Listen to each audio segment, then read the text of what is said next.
Okay, my last video got cut off a little bit, so I want to go over the steps for adding and subtracting fractions.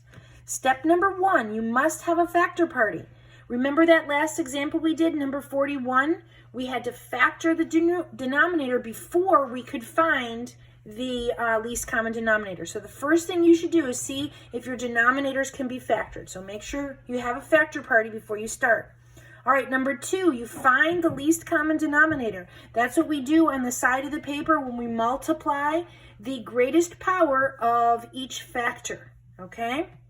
Step number 3, you make equivalent fractions by multiplying the numerator and the denominator by the same thing.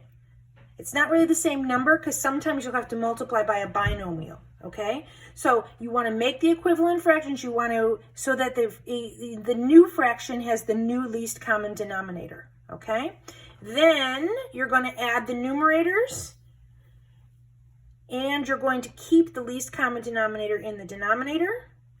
Step number 5, you're going to simplify. And what I mean by simplify, I mean that you combine like terms and reduce if you can, okay? And the last thing that I want to tell you is your homework. Your homework is on page 268, number 36 to 42 even. All right, have a nice day. God bless.